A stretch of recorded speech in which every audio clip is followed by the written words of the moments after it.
ami fidèle internetu 313 digital ñu ngi leen di nuyu bu baax a baax dalal leen jàmm encore une fois fii ci 313 ñu fas yéene ñëwaat ak yéen ci beneen entretien spécial tey jii ñu amaat mbégte daal di fii fekk ki nga xam te mu di honorable député Mayabé Mbaye bokk ci parti bi di Pastef waaye également di siège foofee ci assemblée nationale ñu fas yéene bokk ak moom waxtaan ci différents sujets d'actualité yi nga xam te ne jamono ji moo gën a ràññeeku ci toile bi honorable ñu lay nuyu di la jaajëfal ci dalal bi ñu dalal bàyyi la nga nuyoog suñu mbokku internet. auzu billahi min sheytaan rajim bismillahi rahmani rahim wasalaatu wasalaam ala rasulillah ñu ngi lay fay di nuyu internet 313 yëpp fas yéene ànd ak yow faram fàcce actualité bi incha allah. jërëjëf kon bokk na ci li nga xam te ne moom la ñu war a waxtaanee muy lu jëm ci mbirum justice fan yi nga xamante ne daanaka dossier yu bëree bëri yëngu na surtout lu jëm ci force fond Covid 19 bi nga xamante ne boobu ba léegi askan wi ñu ngi doon xaar xëy na ñu indi ci ay leeral yu bëri ñu gis ne fan yi arrestation yi xëy na tàmbali na am na sax ñoo xamante ne jot nañ leen si teg loxo am ñoo xamante ne jamono ji xëy na ñu ngi en retour de parquet yi ni mel sa jàngat en général par rapport ak li nga xam te moo di doxin bi surtout ci li nga xam te noonu la ñu abordé cette ou bien ce dossier là du ñeel fond force Covid 19 laataa ñu ñëw ci au fond du dossier. waaw xam nga quelque part dans une émission. En tant que parlementaire. j'avais fait une analyse. sur soi-disant pression. bi ñu mettre sur la justice globalement. soo ma mayee bala may wax sama projet ma jël si loolu. allons-y waay. xam nga keroog bi ñu nekkee en plénière di def comment est-ce qu'on dit encore di voter la loi. ci la certains de mes collègues. poser le problème au ministre de la justice. Ils lui ont pas imposé, ils lui ont demandé de demander au juge d'accélérer la cadence. C'est une première ça n'a jamais mosul am. moom tam en tant que ministre de la justice mu wax lu ñu koy doyee. wax ni man je ne mettrai jamais une pression sur les juges. xam naa ni ñuy liggéey seen liggéey bari na ba pare poser une très grande question à savoir. est-ce que réellement justice dafa yéex wala yéen a yàkkamti mais man xam naa ni ñu ngi liggéey bu rafet. te bëgg naa ci lu ñuy liggéey te defe naa ni ku gis li xew fan yi war a xam ni kon ñoom liggéey nañu. mais bi ñu jógee foofu le président de la république génn. moom ministre de la justice mënul woon waxee nu dul noonu. le président de la république génn en parlant au juge il parlait pas au ministre. les gens croient que le président bu demoon bay wax. di mettre une pression. mais ce n'est pas à la rajo ki la koy wax tey woo ministre ba mu ñëw wax ak moom. mais il voulait parler au juge et leur demander d'accélérer un peu la cadence en disant que même si le temps de la justice n'est pas le temps de la politique. ah mais il doit être le temps ah de la population bi nga xam ne ñoom la ñuy rendre justice. premier ministre ñëw feddali ko mais premier ministre dafa wax lu am solo. dafa ni les gens se plaignent pourquoi on met la pression sur la justice les juges de siège en général. parce que affaire bi ñoom la. donc moom il met pas la pression sous le ministre des finances. parce que bu ko doon le ministre de la justice. parce que bu doon loolu da koy woo ci biiram jox ko instruction. mais en parlant il s'adressait aux juges en leur demandant que population bi sañ na leen teg pression. ñu ngi teg pression président de la république di teg pression premier ministre. di teg pression assemblée pourquoi mënu teg pression justice. mais heureusement que dans la semaine. comme par miracle la justice est en train de démontrer qu'ils font un excellent travail. maintenant le problème qui se pose su ma ko analyser. da ngay am tuuti satisfaction. dans la mesure où. je pars d'un principe. keroog bi Covid bi amee te ñëpp jaaxle président woote. lu kenn mosul imaginer ci Sénégal moo am. Ousmane Sonko avec l'aval de son parti. a accepté d'aller lui parler. dem ñu waxtaan loo xam ne ils n'ont pas rendu compte. mais bi mu génnee. dafa wax naa ko fond Covid bi bu mu ko jox nit. na ko jox une commission sinon coow dana bare. comme les gens disent Ousmane Sonko def mais na koy gisaane. lui il l'a pris il l'a donné à son beau-frère situation bi demee ni mu demee léegi nag il a eu un rapport qui a épinglé énormément de personnes les gens ont pris le temps de faire des enquêtes de mener par rapport à ce qui va aboutir maintenant à des convocations et à des arrestations tout ce que je demande sama impression mooy d'abord je suis très satisfait de la cour des choses maintenant sama problème mooy affaire bi continuer te bañ fa yam. deux choses. mooy képp koo xam ni jëloon na ci te waru ko te def ko na mu ko war a waxee na ko goxe. ba pare na nga ko sanctionner en même temps. léegi nag les gens parlent de je ne sais pas médiation pénale. Moi je suis totalement contre la médiation pénale. Tout de suite j'écoutais une radio là où j'entendais quelqu'un qui m'a fait rire. boo sàccee bëy jaabur yóbbu ko sa kër. en 5 ans bëy bi jur 8 doom. ñun la ub sàccee nga jël bëy bi delloo ko. tu n'as rien perdu. effectivement. donc man ku bëgg médiation pénale si tu as pris 1 milliard. viens donner ces 1 milliard avec un taux d'intérêt non négociable. totalement. nga joxe milliard bi ak taux d'intérêt éventuel bu mu mën a am. nga xam ni l'État a perdu beaucoup de temps. avec cet argent là mënoon na ci gagner mënoon ci liggéey bare loolu muy liggéey da nga koy fay. dans la médiation pénale maanaam li xaalis bi mënoon a jur entre temps. xaalis bi jur noonu la ko on considère que tu l'as emprunté. comme da ngay def médiation on considère que tu l'as emprunté on y met des intérêts et tu payes ces intérêts. mais boole ci également. ñu la sanction pénale du am parce que tu as fauté. c'est pas parce que nit bu sàccee ñu dàq ko jàpp la mu sàcc. dàq ko échappé. mais dossier bi xëy na bi muy daal di door comme ni nga ko waxee askan wi ñu bëri ñu doon njort ni mbir yi ci entre ñi nga xam te ñoom ñoo ko géré woon bu ñu waxee entre ñoo ko géré woon c'est-à-dire autorités yi ñu bëri dañ doon njort ne foofu la yemoon waaye ñu gis ne fan yi arrestation yi sax xëy na yeggagul foofu xaw ma ba xam dina fa yeggam déet mais ñeneen ñoo xam ci yeneen secteur lañ leen la ñu bokk foofee lañ leen fekk jëlee leen fa ndax yow njort yoon nga dëgg-dëgg c'était plus profond que ça. non xam nga ce qui moi j'ai pensé à une chose. Quand on me fait comprendre que durant la période Covid bi, ils ont voulu indemniser ou soutenir les artistes. Pourquoi? Parce que temps yi mënuñu liggéey. ok je suis totalement d'accord. mais su ma tante bi doon jaay gerte caaf ci bopp koñ bi te mënutul jaay gerte caaf est-ce qu'ils l'ont indemnisé? boutique bi ci koñ bi te tijjiwul. mënutul tijji est-ce qu'ils l'ont indemnisé? su ma impaañ bi doon jaay marché wala sama nijaay bi amoon cantine marché te jaayatul marché est-ce qu'ils l'ont indemnisé? En quoi on soutient les artistes et consorts bàyyi ñeneen ñi? je ne dis pas qu'on ne doit pas les soutenir. mais pourquoi elle est à ce point? et d'ailleurs ça dans ce soutien il y a tellement de problèmes. gis nga li mu jur. léegi nag dem nañ ci dem ba mu jeex. il faut qu'il y ait une rupture. que dossier bii nañ ci dem ba mu jeex dans les 3 mois. nit ñi waroon ñu mën a seetaan ay procès. qu'on aille jusqu'au procès acquittement am wala condamnation am ñu xam fu ñu mujj ñu classé dossier bi jàll ci leneen. ñu jàll ci leneen mais tey gis nañu également ci lu yàggul dara am na ñoo xam te ne ñu informé ne xëy na ñoom consigné nañu certaines sommes d'argent ngir xëy na ñu mettre leen sous contrôle judiciaire ak loolu yow en tant que parlementaire da nga ko mën a jàngate surtout que ñuy wax ne xaalisu askan wi la ñu jëloon ci jamono jooju. je vous dis tout de suite que je ne suis pas d'accord du tout d'accord ma ci loolu. xam nga lu tax. olof la ñuy wax rek dañuy wax olof. parce que kooku tey. ñu woo ni ko kaay mu am menace su dem kaso tax mu génnee. mais bu ñeeni woon patt mu ni patt. te mu ngi yor ci alalu askan bi du ci dund. du ci tedd. donc joxe ko warul tax ñu bàyyi ko naan ko dañ koy mettre sous contrôle judiciaire fa moroomam yëpp jaar na fa moroomam jaar. celui qui a pris 1000 francs comme celui qui a pris 1 milliard nañu am même sort.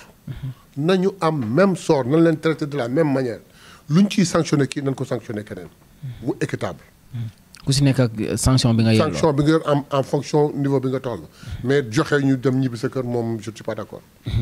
pour l'instant ñu toll ci ay DAGE ak ay ñeneen ñoo xam te ne ay personnes lambda lañu ñu pour l'instant seen dossier lañ kii mais xëy na ñu njort ni dañ yegg ci ñi nga xam te ne ay ministre ak yi ni mel te loolu bu ko wax ne haute cour de justice forcément da ci am li nga xam te moo di wàllu yow suppléant nga ci li nga xam te moo di ci haute cour de justice yooyu pour ñi nga xam te ñoo fa war a siéger tey liggéey bi ndax déjà am na ay mbir yoo xam te ne yéen a ngi koy liggéey ci suuf wala pour l'instant yeggagu leen fa. non haute cour de justice kenn saisir ko dara haute cour de justice fonctionne il faudrait que situation am ñu saisir l'Assemblée nationale mu def mise en accusation soog a saisir le procureur ensuite mu soog a dem pour le moment mais li ñu ci mën a wax mooy enquête bi je donne un exemple très banal en matière de drogue quand il y a un grand dealer. mais doo xëy rek jàpp grand dealer bi ci revendeur yu ndaw yi ngay jàpp di remonter ba cadre nga xam ne boo jàppee ñëpp jot. L'enquête tu commences par ces petits-là qui ont distribué les petites sommes mais les grosses sommes ñoo ñëwagunu. bon àgg nañ ci DAGE yi. mais le DAGE il n'agit pas seul il décide pas. le DAGE il décide pas hein. le DAGE il reçoit des ordres et il les fait bon ndax jëloon nañ disposition pour jël matukaay yu leen garantir je seul sais mais quoi qu'il en soit ku ci mënti tey ak ku mënti doon enquête bi dina remonter ba ci yow. Ils vont tous payer inchallah. donc mën nañu xaar peut-être d'ici peu de temps. Comme tout le monde j'espère que tout le monde passera. tout le monde passera ak ku mu mën doon. ak ku mu mën doon il passera. d'accord ñu des ba tey foofee ca assemblée nationale génn tuuti xëy na ci mbirum li nga xam te moo di fonds force Covid 19 bi ak benn proposition boo xam te ne dem ba léegi ñu ngi koy gis sa collègue honorable député Guy Marius Sagna daal di ko def pour benn mise en accusation boo xam te ne mu ngi ko jëmale ci l'ancien chef de l'État Macky Sall ki lu jëm ci haute trahison loolu également dossier boobule en tant que honorable lan lañ si mën a jànge ak lan dëgg-dëgg li nga xam te moo di liñ koy toppee yéen xëy na dina leen soumettre li nga xam te moo di dossier bi lan la ci askan wi mën a xaar. mais féliciter Guy et saluer son courage. il a usé d'un droit c'est-à-dire que yoon moo ko may mu def une proposition de loi pour la mise en accusation yoon moo ko may maintenant jaarale na ko fi mu war a jaarale on va aller dans les procédures certainement ñi ci war a intervenir yëpp daañu ci war a intervenir ba ci exécutif bi si ñu trouve benn inconvénient après ñu entamer la procédure bu demee mise en accusation il faudrait les 3/5 de l'Assemblée nationale pour def ko. bu ñu ko defee nag ba mu jàll malheureusement jàll na bu boobaa nag haute cour de justice la ñu mën a saisir pour mu jàll procédure bi mais je salue le courage et la pertinence de Guy parce que ce que Guy a fait. c'est ce qu'attend tout le monde en fait boo seetee foo tourner ci Sénégal loolu lay wax. donc Guy a pris son courage à deux mains elle a fait et je l'en félicite.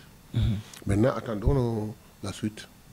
mais haute trahison ku ko wax xam na même bu fekkee ne loi yi ba léegi définiruñu dëgg-dëgg lan lañ mën a wooye haute trahison mais tey par rapport ak fait yi nga xam te ne ñoom moo fi jaaroon ci règne ancien régime boobu ndax yow mën nga jàpp ne lii ak lii mën nañ ko jàppee comme haute trahison. bien xam nga argumentation boobu moo taxawul. il est bien vrai que la haute trahison n'a pas été définie complètement. mais ce n'est pas pour autant que ñu mën a wax ni haute trahison amul. selon moi. le simple fait. dans un pays stable où il n'y a aucun problème. nga taxaw à la veille d'une campagne électorale nga def décret tu renvoies les élections mu mën a tas dëkk bi. selon moi c'est une haute trahison. selon Guy. li ñu masqué ay chiffres yi. des prêts yoo xam ne figuré wul dans les comptabilités de l'État. c'est une haute trahison selon lui. un collègue me disait.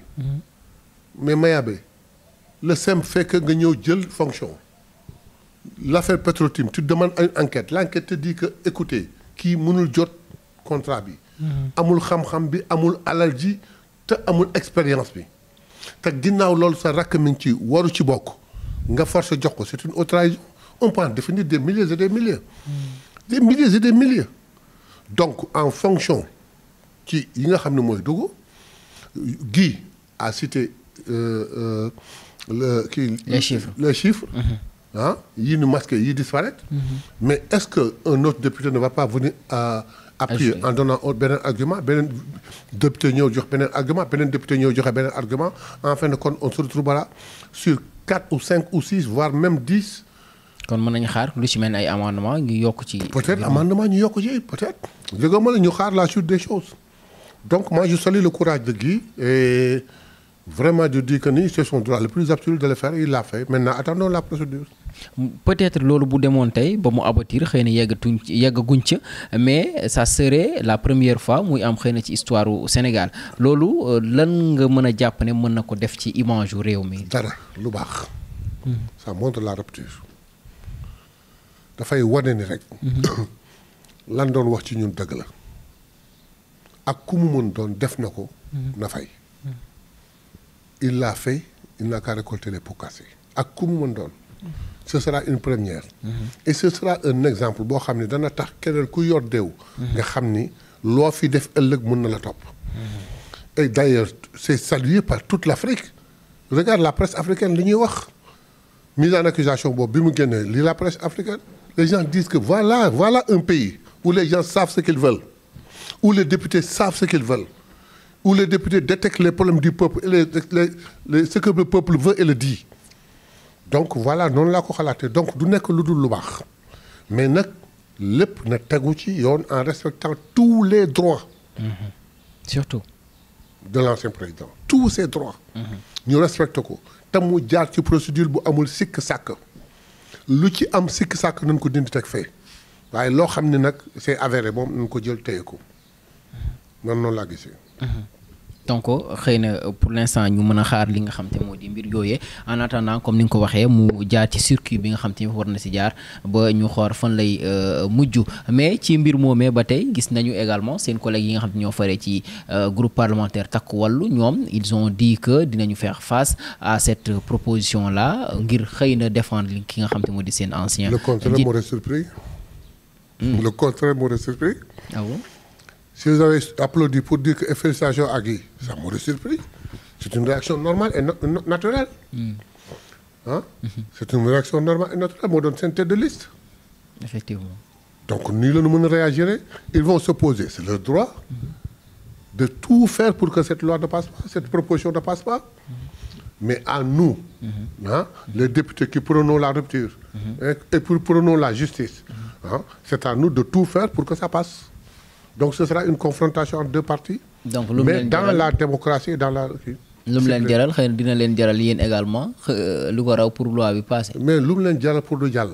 ñun danañ jaral fukk ak juróomam pour mu jàll. parce que nous allons tous soutenir notre camarade Guy. waaw parce que on a le même état d'esprit on a la même pensée ah te lépp loolu Guy def moom la askan bi di xaar. suba soo yeewoo foo tourné loolu askan sa lu ngeen di xaar ci waaj waaw ma nga tey li ñu doon xaar ci waaj lii la kon nag jaar na. d'accord kon ba tey ñu wëyal li nga xam te moo di waxtaan wi dellu tuut ci ginnaaw par rapport ak foofee ci assemblée nationale également gis nañu keroog bi nga xam te ne le gouvernement ci njiitalu le premier ministre mu ngi fa doon ñëw ci lu jëm ci question d'actualité yi gis nañu ces mêmes collègues là maanaam seen même collègues yooyu ñoom ñu ne woon dañuy boycotter li nga xam ne ndaje ma mujjuñ fa sax ñëw donte sax après mujj na dérouler comme ni nga xam te ne noonu la waroon a jàlle mieux que suñu ñëwoon. Ah bon? Ah ouais. Mieux que suñu ñëwoon. Et pourquoi? Il n'y a pas eu de problème, il n'y a eu rien.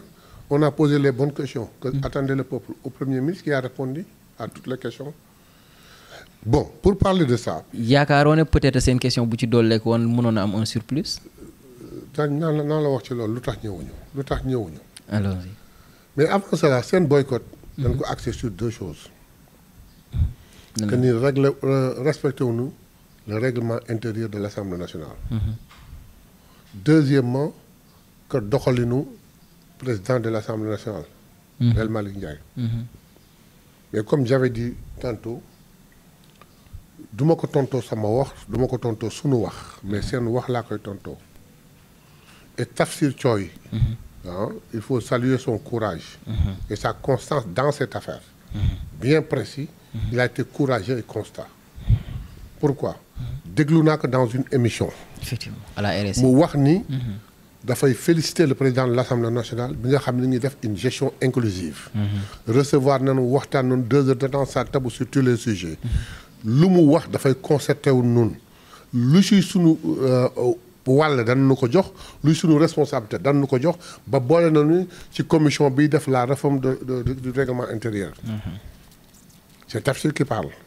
te Tafsir n'a pas changé de position déggal naa ko dans une rajo mu waxaat ko. bien donc ñoom sur li ñuy joxoon ci président de l'Assemblée nationale seen naatango moo ko dindi.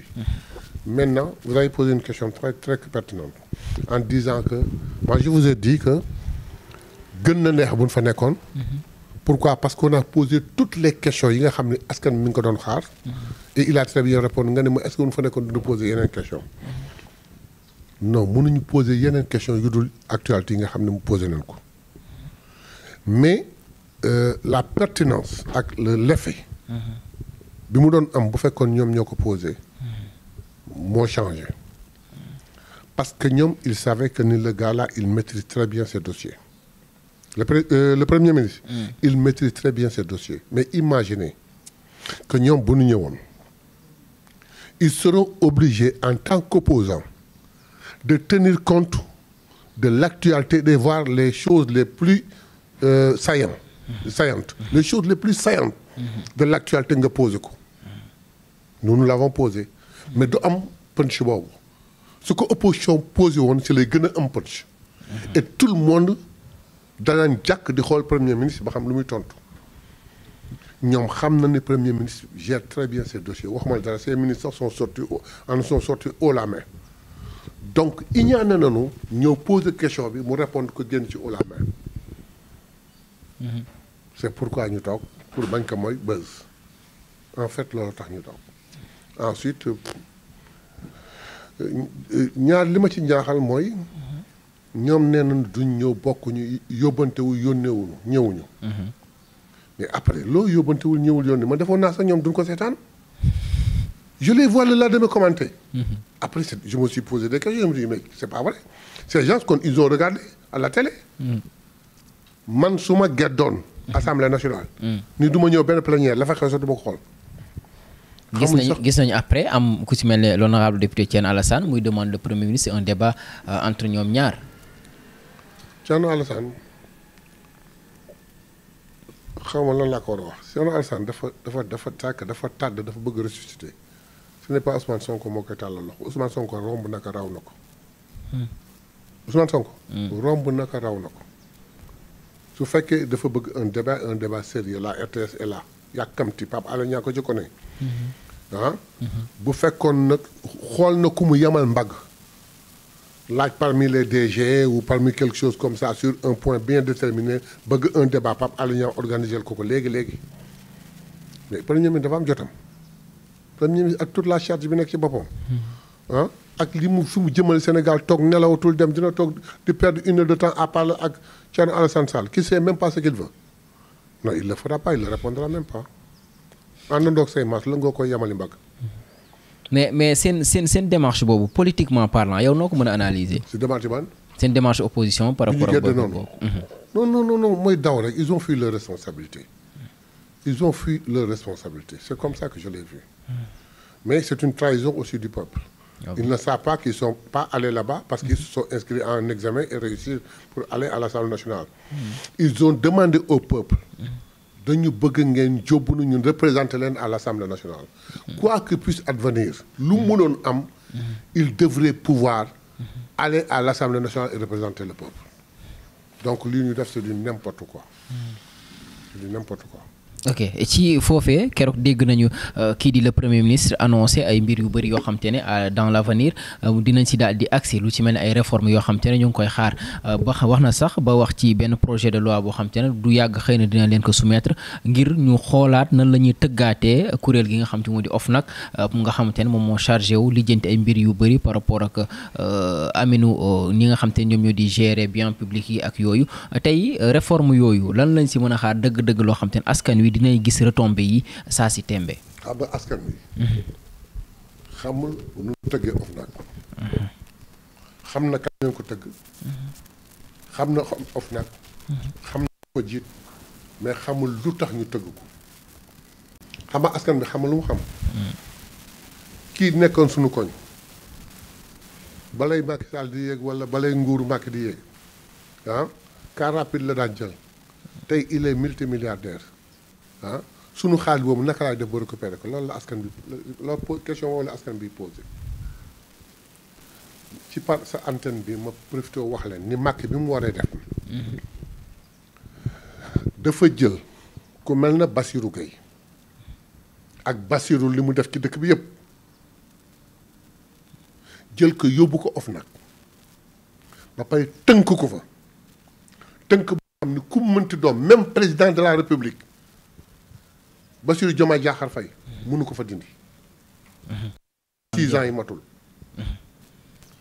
te nag OFNAC mooy buum bi moo naan jóg leen ñu jóg toog leen ñu toog baleen ñu ba may ko pouvoir yu dul jeex ba pare ñi nga xam ni jékki-jékki nañ rek am alal ju jaaxal nit ñi te ñu war leen mën topp pour enrichissement illicite mu jël enrichissement illicite dugal ko OFNAC keneen ko dul OFNAC mënu ko topp pôle judiciaire mënul topp nit pour enrichissement illicite maanaam njabootam googu nga xam ni ñooñu ñëpp jël nañu alal ji seddoo xamoo fu ñu ko jëlee tey toog di balaxal ma daa kenn mënu leen topp kenn mënu leen laal atta ngi nii est-ce que dégg nga Bassirou Gueye toppagum benn nit ki enrichissement illicite te pour nga mën ko def nag foog nga jëlee fa Bassirou Gueye indi ko am fulla mënoo ko teg si nangoo ko léegi xam nga lay def réforme nag toppal ko ca àll ba defaraat ko ba mu baax soo ko defaree ba mu baax jël un responsable ku mel na le ministre de la justice gis nga ni muy yore justice ku mel noonu te xarañ nga teg ko fa mu topp képp koo xam ne jëloon nga sunu alal donc réforme yooyu dafay ñëw pour def li askan bi di aspirer di bëgg te di ko ñaan donc réforme yooyu moo war a mën a am. mën nañu xaar également yeneen yoo xamante ne en urgence lay doon nga xamante ne jamono bon wax na il n'a pas tout énuméré il dit que il n'en a cité que deux hein. Il n'en a cité que deux. Ensuite, il a parlé de la protection des lanceurs d'alerte. Effectivement. Bon, il y a eu l'électricité, mais il a dit ensuite il y a beaucoup. Et dans beaucoup, il n'en a cité que deux. Donc, comme nous sommes de la législature, nous ne sommes pas d'exécutif, nous attendons de voir pour xam. Mais de toute façon c'est une bonne démarche. leneen beneen sujet xëy na boo xamante ne abordé na ko fa également muy lu jëm ci xëy na li ñuy nemmeeku jamono ji ci li nga xam te mu di ci espace médiatique bi muy ay dérives yu bëri yoo xamante ne dem na sax ba moom ñu bëri di ko si daal di attaqué par rapport ak yenn kàddu yoo xam ne dañ ko koy wax te xëy na amaana sax moom yëg na comme yëgu ko mais ñu bëri jàpp nañ ne tegginewul mu ne jamono ji tolérance zéro lañ fas yéene daal di jëfee ci li nga xam te mu di ci mbir moom d'abord laataa ñuy ñëw ci tolérance zéro boobee anam yi nga xam te ne jamono ji espace médiatique bi noonu la bindoo ak xëy na yi ñu ciy dégg ak yëpp yow en tant que honorable nan nga ko mën a analyser. non te xam loolu lay def. maa ngi doon waxtaan ak samay quelques collègues sax pour ñu préparer benn projet de loi pour régler loolu. ah bon pour jéem a seet naka la ñu koy régler. il faut que dans l'espace médiatique que l'on sache. qui est qui. kan mooy kan. benn bi mooy le président Bassirou Diomaye Diakhar Faye keroog ci grand interview bi wax na ni conseil des ministres salle bi lan nekk fee laay toog ak sama waay. l'expression est très très très a beaucoup de sens sama waay. je le dis yëg nga ne diw da nga ko jàpp mu ne ah bon lu mu def ñun kaay si yow la nekkoon mu ne ah man dama ko yëg sax alors que les gens Sénégal ku nu convoqué. sàcc bi dugg marché sàcc dugg jàmbur di daw sax suñ ko jàppee mu ne Ousmane Sonko ma yabal Ousmane Sonko moo ma jàppalu il dit devant tout le monde et il prend tout le monde en témoin masuma jàppalu nit masuma tëjloo nit ça c'est clair pour mu leer ci bopp nit ñi mais que dérive yi am aujourd'hui à partir d'aujourd'hui tolérance zéro c'est fini te man lu ma dugg ngeen xam ne dugg naa ci kooku Sénégal yëpp ba na ko seede lu mu dugg ñu xam ne dugg nañ ci bi ñuy waxee nag waxuñu le journaliste qui cherche une information vérifier ko ñëw toog wax ko cette phrase là dafa réer dégguma benn journaliste commenté ko quand il dit que quand un journaliste a une information vraie mu vérifier que ba am source yi ba xam li kii c'est vrai mais bu ko waxul sax am na bàkkaar parce que deful liggéeyam ak lu mu diis si c'est vrai na ko wax mais li ñuy bañ imaginer prenons l'exemple di nga xam ne moo fi am en ce moment qu'une presse là comment est-ce que tu dis xaw ma lan Afrique. confidentielle Afrique confidentielle xaw ma. Afrique confidentielle oui. nee na. Ouattara. parce qu'il y a des problèmes des rebous au Sénégal Ouattara convoque notre premier ministre wax jooju boo ko analyser dafa doy waar. Ouattara qui vient s'ingérer dans les affaires intérieures du Sénégal ba ciy constater benn trouble mu xeeb président ni na woo premier ministre convoquer le premier ministre bi ma ko yëgee dama wax ni ñii bu ñu ñàkkee fayda waruñu ñàkkal fayda kii il faut qu'on règle ce problème là un journaliste du def loolu deuxièmement am na gone goo xam ne day toog di wax ni man dama réew ku ne xam na ni man dama réew lu ko neex lay wax c'est-à-dire que amul loo xam ne dina wax lu jariñ askan bi ci plateau bi bu dul Ousmane Sonko di waa Pastef wax ju ñaaw wax ju bon rek lay wax mais est-ce qu'il faudrait laisser ça continuer quand quelqu'un dans une émission pourquoi parce que on a introduit une loi interprétative un vice-président de l'Assemblée nationale du Sénégal ñëw toog dans un plateau accepté ko pour éclairer la lanterne des Sénégalais nga koy traiter de tous les tons ñaaw làmmiñ wax lu la neex c'est passé et d'autres amati ça a choqué tout le Sénégal maintenant le Premier ministre a pris ses responsabilités maintenant moi j'ajoute qu'il ne s'arrête pas à ces gens simplement qui parlent l'animateur du plateau su demee ba xamul ku muy convoqué mu forme un n'importe quoi un maillot boo xam ne xàmmewul sax ñaar tànkam ñëw seetaan que mu wax lu ko neex te kenn du ko arrêté. maanaam ñu situer toutes les responsabilités. Ah oui, toutes les responsabilités. Et aller jusqu'au bout. Donc les grandes choses à retenir dans cette rencontre-là avec le gouvernement, ça c'est l'annonce de la réforme de l'OFNAC, c'est important. Et la responsabilité du Premier ministre à vouloir arrêter cette dérive. C'est très important. C'est deux choses à retenir. mais xëy na am na lenn loo xam te ne àdduna ci xëy na lu jëm ci les Sénégalais de l'extérieur et tout ak benn xew-xew boo xam te mu ngi amee woon foofee ca Brésil ba am suñu benn doomu réew bu fa ñàkk bakkanam démb gis nañu seen benn collègue Pape Djibril Fall nekk également président du parti Les Serviteurs mu ne xëy na les informations yi nga xam te ne moom la premier ministre bi am c'est pas les bonnes informations mu dem sax ba ne moom xamul actuellement urgence yi nga xam te ne moom la Sénégal yi soxla ba tax xëy na mu taxawee anam li nga xam noonu la taxawee yow loolu yow également noo koy. Pape Djibril Fall j'ai comme impression qu'il ne vit pas dans ce pays. Pourquoi dama am yaakaar di Pape Djibril Fall nekkul ci réew mi. Ensuite aux internautes de 313 je pose une question. Pape Djibril Fall il y a 3 ou 4 ans. Et Pape Djibril Fall aujourd'hui ses propos. Je rapporte ces propos dans une émission d'une télé de la place. Masuma gis politicien bu jub am xol bu rafet comme Ousmane Sonko. moom à l'époque. C'est lui qui parle. Quand l'autre là a voulu publier son livre mu ni dans la cérémonie man maay def. kii bi comment est-ce qu'on dit ça. moom mooy yore kii bi. modérateur effectivement mooy modéré. son livre sur Ousmane Sonko. Ousmane Sonko lui dit non ne le fais pas ce gosse là ne le rapproche pas de moi parce que xaleel la dafa am yoon te bis bu defee noonu ba rapproché ak man il peut mënoon bousiller sa carrière. C'est Pape Djibril Fall qui parle. mu ni masuma gis parce que politicien du soucier wu sax. ci ak kii ñeneen moom lu koy jëmale kanam rek lay xool Pape Djibril Fall moo ko seet Ousmane Sonko. Pape Djibril Fall nii nan ma wax Sénégal indépendance ba tey. kan moo fi toog scolarité bi am problème nga ni say enseignant bu leen vacances dem leen ngeen jàngal xale yi mettre leen à niveau. Pape Djibril Fall mooy wax. kan moo fi toog banque de sang yi am problème nga ni say militant dem leen ba banque de sang ni leen doyal naa bëggatuma c'est Pape Djibril Fall qui parle. Pape Djibril Fall moo ni fii la ñuy toog Sénégal am problème mbay mu ni xale yu Sénégal ku ne xam nañ leen mu ni xale yi ay ca tool ya xale yépp waaxu dem ca tool yi vacances patriotiques yi.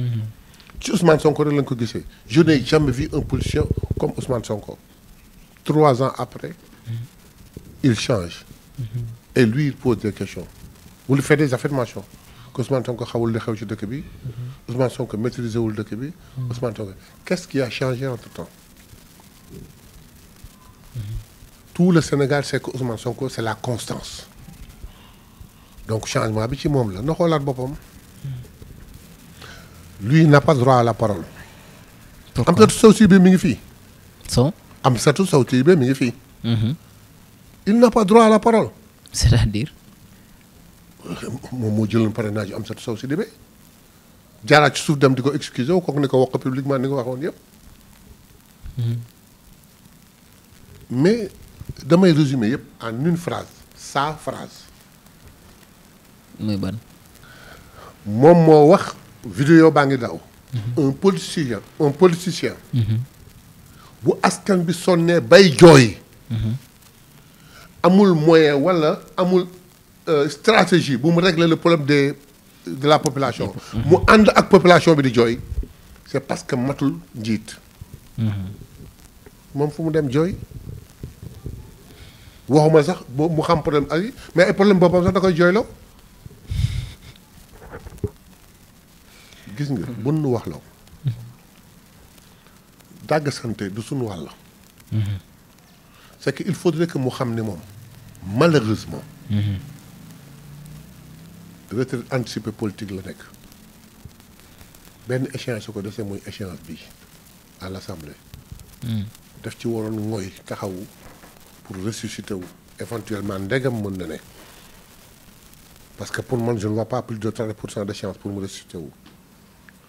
moo gën muy contrer ce n'est pas un contrat et en disant des comptes vertueux sur Ousmane Sonko moo koy jox aura daf koy gën a daaneel. c'est un conseil que je lui donne. barke démb il est venu. il s'est inscrit il a donné une question il a voulu poser 1800 questions. le président de l'Assemblée dit que yemal ci li ñu waxante woon mu bañ mu insister mu dem mu couper ko. mais lui il est journaliste. de formation. mu jékki-jékki il fait une option. il lâche votre métier opter pour la politique. waaw mais yéen soo leen amee ay problème vous avez le SYNPICS vous avez le CORED et consorts du ko bàyyi ak ñooñu. moom moo koy wax su fekkee moom moo koy waxee na delluwaat dans le corps. ensuite na bàyyi wax lu mu maîtriser wul. nee na Ousmane Sonko nee na que xale yi nga xam c'est des recrutements politiques. donc on mu leen dàq politiquement. moom nee na loolu da ko metti bi ko PM waxee yéen ngeen tàccu te xëy na loolu am na ñoo xam te ne ay yëf yu metti la si ñoom.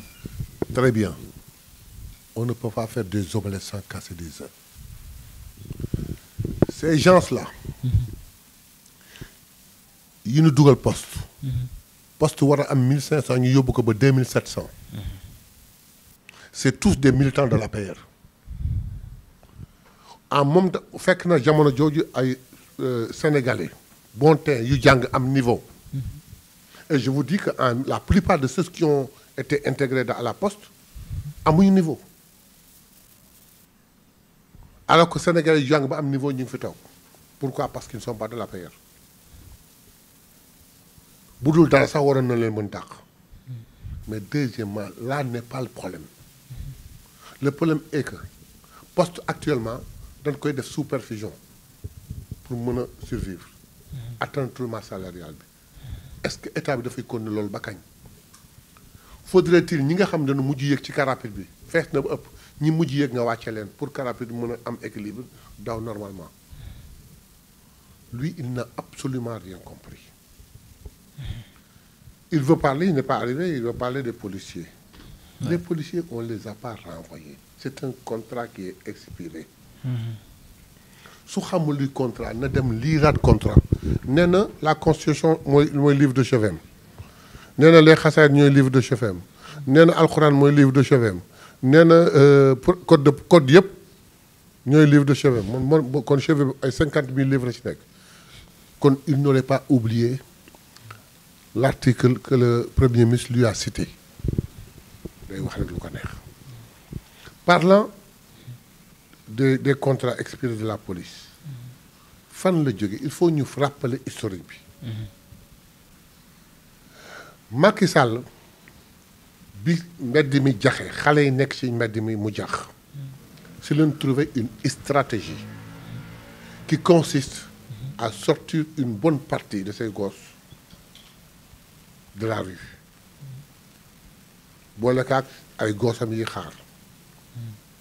parce que bu jëloon ay xaleeram kese àdduna tukki mu ni su jëlee ci rue bi ay quelques xaleel boole ko ay xaleem dugal leen dans la police dana wàññi xale yi dans la rue ci xeex bi. Deuxièmement ñooñu dinañ ko mën a renforcer la police de façon à contrer les gosses ñu def benn programme de recrutement tudde leen ay auxiliaires ñu wax ko ni ko déet góor gi déedéet auxiliaire muy police wala gendarmerie day fekk mu def le service militaire mu ni kon na leen tudde ay volontaires. policier adjoint ci la jëkk am problème ak Jean Baptiste. bi mu leen tuddee. volontaire bu mu leen tuddee volontaire. wax Jean Baptiste ne que non carte kii gendarmerie gisuma ci volontaire mi ngi yem ci auxiliaire donc man je n'en veux pas. mu xëpp lépp police ñu signé un contrat de 4 ans. Avant l'expiration du contrat. Mais parmi eux qui ont signé ces contrats de 4 ans, il y a des Sénégalais de tous les niveaux. Mais nous sommes conscients de leur avenir. Pour police organiser l'examen, ils sont allés faire l'examen, réussir, de faire formation et devenir de vrais policiers. Am na ci ñu mënul bind seen tour. Vous vous rendez compte? Nga bëgg def maintien de l'ordre. Bëgg verbaliser nit ci tali bi. Bëgg def yëpp loolu te mënoo bind sa tur. Bien. Jean Baptiste àddina di dem ba yóbbu ko def ko ministre de l'intérieur. muy gérer police. mais ça fait 1 an tudd leen taasu leen waxul ak ñoom dara bàyyi la ñu liggéey seen liggéey. la ñuy liggéey ñu leen liggéey état bi di leen fay ma suñu toog ni état bi fayu ma. contrat bi jeex mu ni je n'en veux plus doyal naa. quel est le problème. kaay maa la soxla. nañu bind contrat. lii laa bëgg nga ma koy defal boo ma ko defee lii laa lay fay nga d'accord ñu signé ko nga koy def ma lay fay. délai bi jeex. maay seen ndax soxla naa la ma proposé waat la. ndax nangoo ma defaat.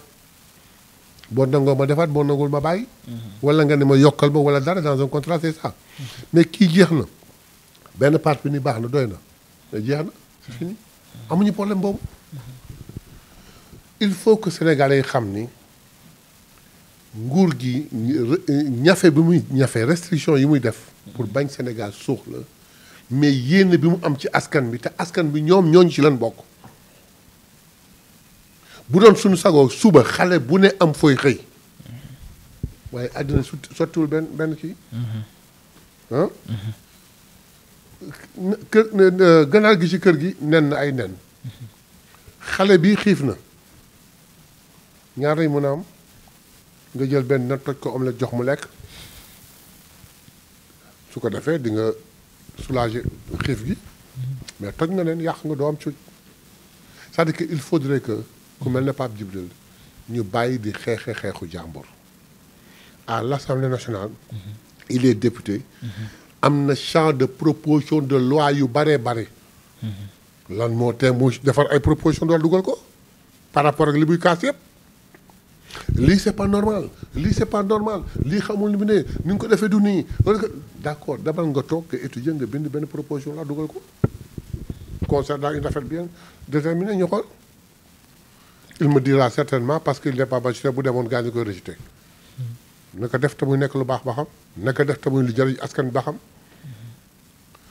bis bu toogee ba réfléchir ba génneel nu benn proposition de loi boo xam ne njëriñu askan bi kese ci ne ñun ñoo koy épaulé ñoo koy soutenir ñoo koy yóbbu proposition bi jàll waaye toog fii nag di joxoon Ousmane Sonko koo xam ne raw na la ay doomam sax raw na la fay sonal sa bopp rek.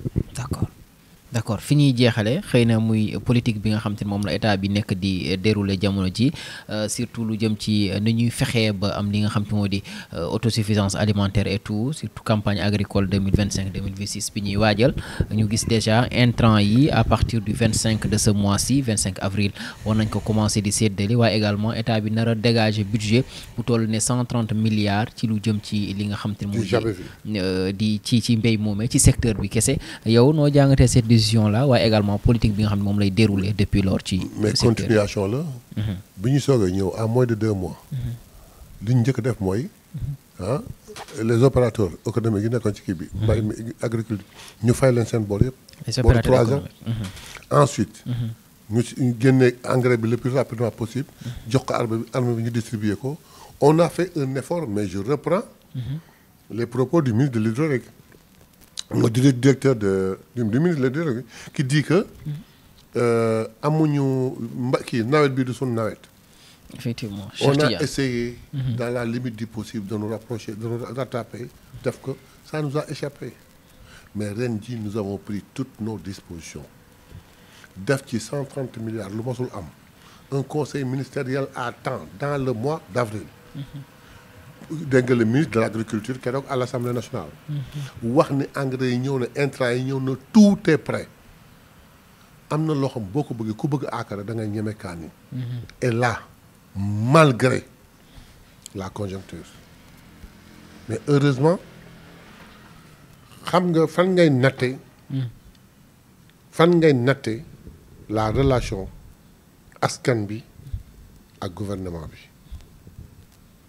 ci emprunt obligataire foofu rek nga koy natte emprunt obligataire bi nga ko lancé am na benn télévision de la place une grande télévision.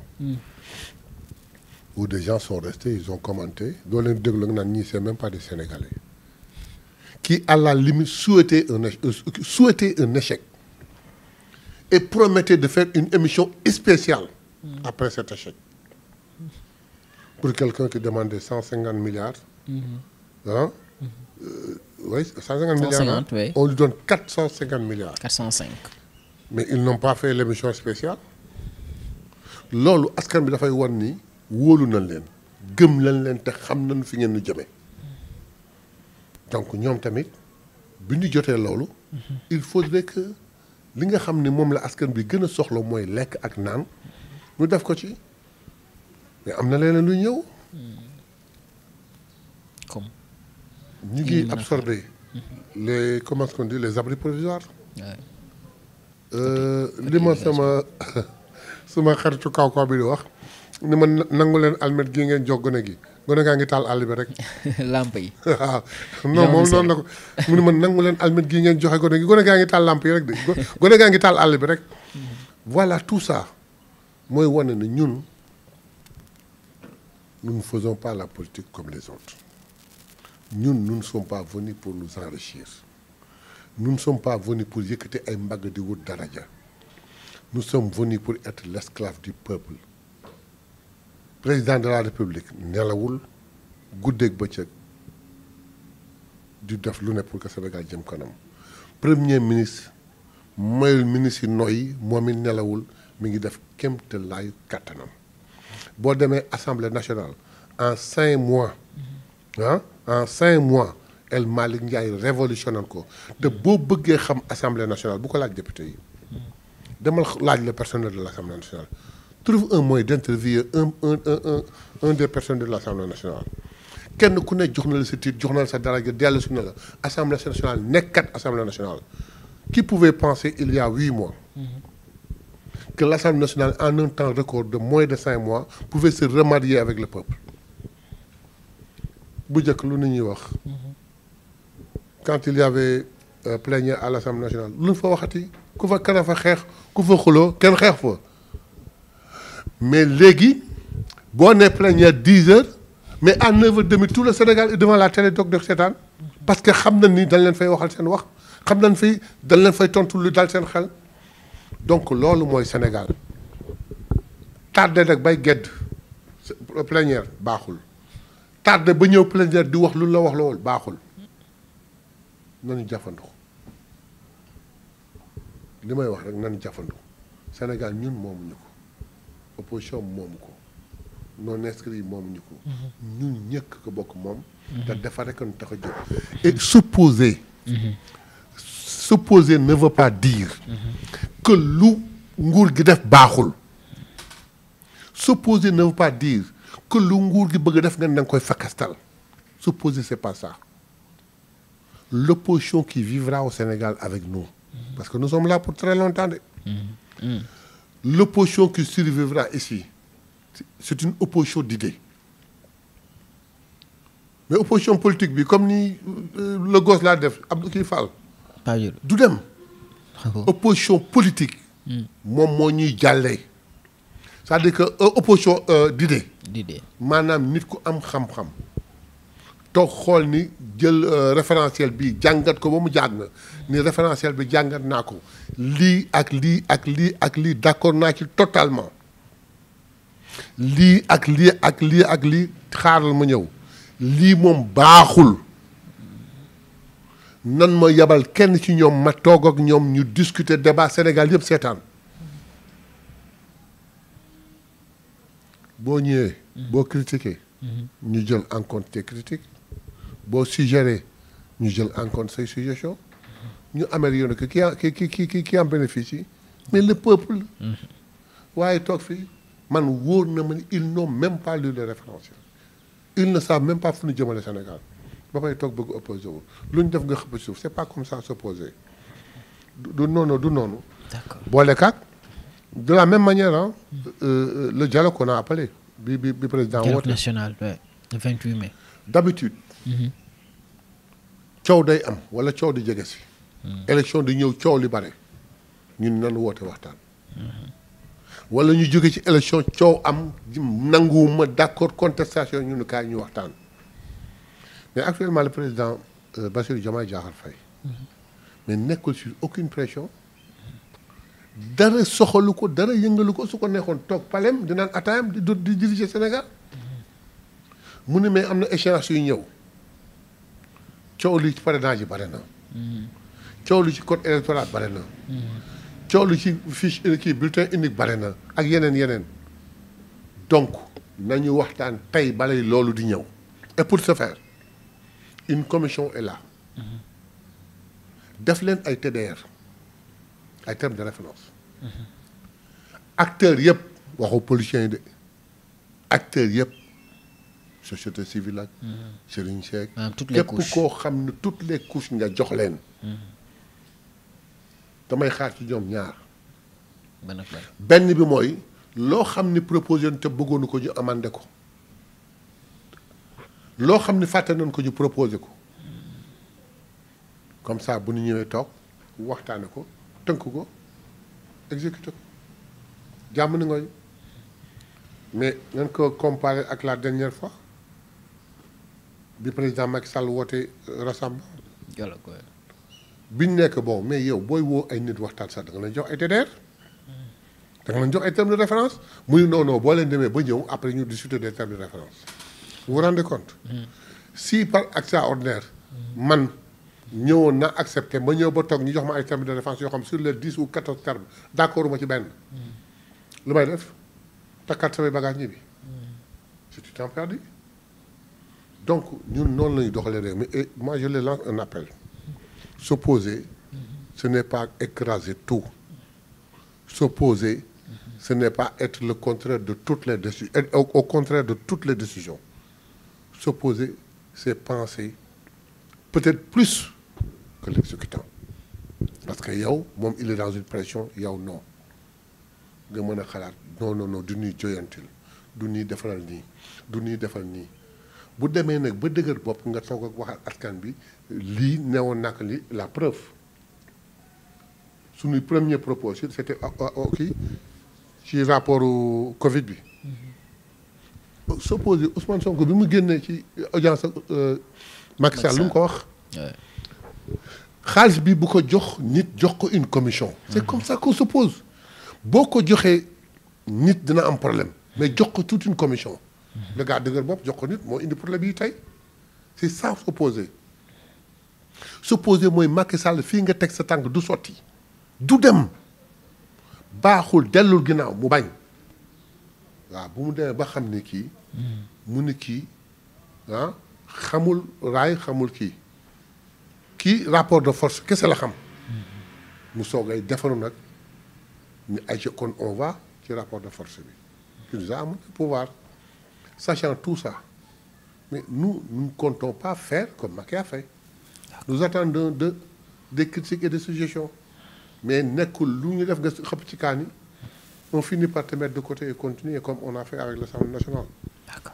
d'accord jërëjëf xam naa ne on a assez pris de votre temps ñu lay sant di la gërëm bu baax a baax ci disponibilité à chaque fois bu la 313 digital soxla da ñu koy nangul ñu ngi lay sant bu baax a baax bàyyi la nga xëy na tàggatoo ak suñu mbokku internet. di waxtaan rek ni am na benn moment ci biir waxtaan bi yaram bi tàng na mais waxuñu pour gaañ. waxuñu pour dara. dañu bëggoon rek leeral askan bi te wax ni. yow bu la askan bi soxalee nga nekk ci seen yitte. di sonn nit di la jéem a galgal te galgal boobu mu lay gënal. mu bëgg ni daf koy def ndax yitte askan bi. daf lay jaaxal ba tax na wax ji xëy na bu fekkee am na lu ci rëcc ñu ngi koy jégalu. bu dee nag neex na nit ñi loolu lañ ci wut yàlla na yàlla def jàmm. amiin def xewal sutura. may nu ba réforme yii ñu bëgg Sénégal yàlla def ko. dund gaa ngi wàññeeku yàlla na gën a wàññeeku. amiin électricité bi nee na mi ngi wàññeeku yàlla na yegg seeg jàmm. amiin ñiy jël sunu xaalis ñu ngi leen topp yàlla na nangu sunu xaalis yëpp delluwaat ko ñëpp jëriñoo. amiin comme ça nit ñi mën a faju xale yi mën a jàngi lépp jaar yoon. ñu ngi sant ñëpp di gërëm ñëpp merci beaucoup allahumma salli ala sayyidina Muhammad wa sallam. jërëjëf honorable député Mayoba Mbaye nekk foofee ci assemblée nationale waaye également bokk ci parti bii di Pastef kon moom la ñu seqaloon tey waxtaan bi lee sant leen gërëm leen bu baax yéen ñi nga xam te ne également yéen a ñu àndandoo woon depuis ci ndoxteelu jotaay bi ba tey jox leen dig daje ba très prochainement ci beneen daje ak beneen kàngam jaa ngeen jëf.